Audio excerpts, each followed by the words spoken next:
LB Nagar ప్రాంతంలో ప్రతి ఒక్కరూ పార్టీలకు అతీతంగా మావాడు రేవంత్ రెడ్డి ఈరోజు ఎదిగిండు, ఈరోజు తెలంగాణ రాష్ట్రానికి ముఖ్యమంత్రి అయిండని అభిమానంతో పలకరిస్తారు. ఏ రాజకీయ నాయకుడికైనా ఈ అభిమానమే కావాల్సింది. ఆ అభిమానమే ఈనాడు ఇక్కడ నన్ను నిలబెట్టింది. అందుకే ముఖ్యమంత్రి అయిన తర్వాత ఈ ముఖ్యంగా మల్కాజ్గిరి పార్లమెంటు నియోజకవర్గ పరిధిలో ఒకనాడు రంగారెడ్డి జిల్లాలో అటువైపే అభివృద్ధి కనిపించింది. నగరాలు వచ్చినా, కాలనీలు వచ్చినా, హైటెక్ సిటీలు వచ్చినా, అంతర్జాతీయ స్థాయి యూనివర్సిటీలు వచ్చినా అన్నీ ఆ వైపునే రంగారెడ్డి జిల్లాలో వచ్చినాయి.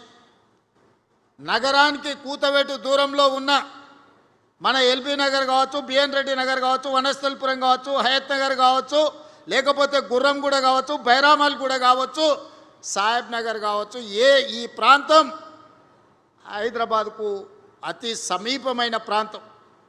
మన చంద్రాయన్ గుట్టతో సహా సంతోష్ నగర్ గురించి, సైదాబాద్ గురించి నేను చెప్పాల్సిన అవసరం లేదు.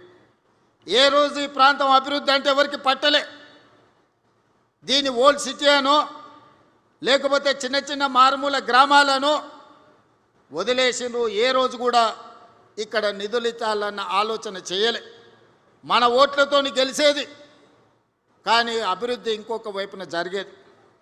అందుకే నేను ఆలోచన చేసి రంగారెడ్డి జిల్లాలో ఈ వైపున ఏ అవసరమున్నా చెయ్యాలని కొత్తపేట ఫ్రూట్ మార్కెట్ తరలిస్తే కూడా ఆ ఫ్రూట్ మార్కెట్ వెనకాల కూడా కొత్తగా షెడ్లు వేస్తే అవినీతితో కూడుకున్న షెడ్లు ఆనాడు గాలి దుమారానికి ఆ రేకులు పోయి వందలాది మంది కాళ్ళు చేతులు తెగినాయి. అందుకే ఈనాడు శంషాబాద్ దగ్గర 240 ఎకరాలలో 2400 కోట్ల రూపాయలతోని అంతర్జాతీయ ప్రమాణాలతోని ఈరోజు ఫ్రూట్ మార్కెట్, అదేవిధంగా flower market, fish market, mutton, chicken ఏం కావాలన్న, పోల్ట్రీ ఏమి కావాలన్న అందుబాటులో ఉండే ఒక అంతర్జాతీయ మార్కెట్ను మన వైపు తీసుకొచ్చినాం. ఇవాళ ఇక్కడ కూడా ఈ స్థలాన్ని కబ్జా పెట్టుకోవాలని కొంతమంది ఇది ప్రైవేట్ భూమిగా దీన్ని చిత్రీకరించి అధికారులను కొందరిని అనుకూలంగా మార్చుకొని కొన్ని కోర్టుల్లో తీర్పులు తెచ్చుకొని ఈ ప్రాంతాన్ని లేఅవుట్లు చేసి ఎకరాలను గజాలుగా మార్చి అమ్ముకోవాలని ప్రయత్నం చేసింది. ఆ కేసు సుప్రీంకోర్టులో ఉంటే ఉద్దండులైన న్యాయవాదులను పెట్టి ఆ కేసులో ప్రభుత్వం గెలవడమే కాదు, ఈ ప్రాంతానికి కాలుష్య రహితమైన ఒక నాణ్యమైన గాలి, నీరు, స్వచ్ఛంగా ఈ ప్రాంత ప్రజలు బ్రతకడానికి అవసరమైన అభివృద్ధిని చెయ్యాలి అని దీని ఒక నేషనల్ ఫారెస్ట్ కింద, పార్క్ కింద ఈరోజు అంకితం ఇచ్చి 100 ఎకరాలుగా పైగా మొత్తం 424 ఎకరాలు జూబ్లీహిల్స్ ప్రజలకి కాసు బ్రహ్మానందరెడ్డి పార్క్ ఉంటే ఎల్బీ నగర్ ప్రాంతంలో, బిఎన్ రెడ్డి నగర్ ప్రాంతంలో 424 ఎకరాల అంతర్జాతీయ ప్రమాణాలతోని ఇక్కడ పార్కు నిర్మించాలి. అవసరమైన నిధులు, అభివృద్ధి ప్రణాళికలు చేయడానికి నేను అధికారులకు ఆదేశాలు ఇచ్చిన.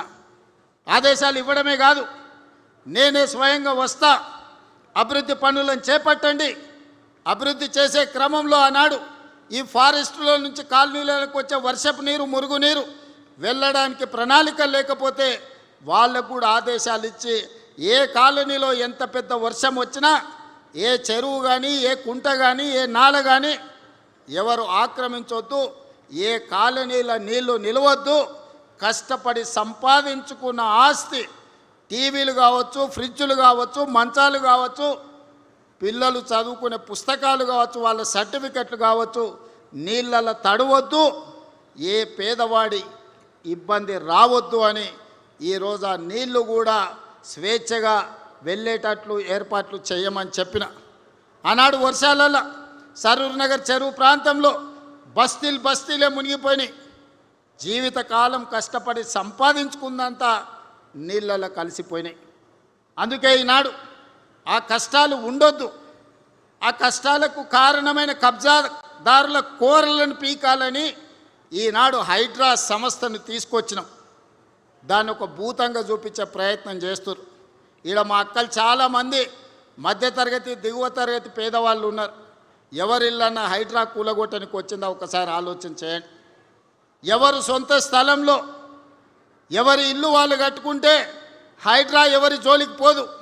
ఎవరైతే చెరువులు కబ్జా పెట్టుకుంటారో, ఎవరైతే కుంటలు కబ్జా పెట్టుకుంటారో, ఎవరైతే నాలాలు కబ్జా పెట్టుకుంటారో, ఎవరైతే పార్కులను కబ్జాలు పెట్టుకుంటారో, ఈ కబ్జాలు పెట్టుకున్న వాళ్ళకు మాత్రం ఈపు సున్నం అవుతుందని నేను చెప్తున్నా. వనస్థలిపురం ప్రాంతంలో గుడికి సంబంధించిన స్థలాలు కూడా కొంతమంది కబ్జాలు పెట్టుకోరు. హైడ్రా వచ్చి కూలగొట్టి గుడికి అప్పచెప్పింది. అంతే తప్ప ఏ గజం భూమి కూడా మేమెవరం తీసుకోం. నేను శ్రీధర్ బాబు మా సురేఖ అక్కనో మేమెవరం తీసుకెళ్ళం. ప్రజలకు ఉపయోగపడే విధంగా పార్కులకు అభివృద్ధి చేసి, గుడులు అభివృద్ధి చేసి, నీళ్లు నిలవడానికి ఒక అవకాశం ఇస్తే, నీళ్ళు ఎక్కడైతే ఉంటాయో మనం ఆ నీళ్ళ స్థావరాలను కబ్జా పెట్టుకుంటే వెళ్ళడానికి దారి దొరక్క ఆ నీళ్లు మన ఇళ్ళను కబ్జా పెట్టుకుంటున్నాయి. మన బస్తీలకు నీళ్ళు ఎందుకు వస్తున్నాయి? చెరువులు కుంటలు మనం ఆక్రమించుకుంటే వాన వచ్చినప్పుడు ఆ నీళ్లు మన బస్తీలు ఆక్రమించుకుంటున్నాయి.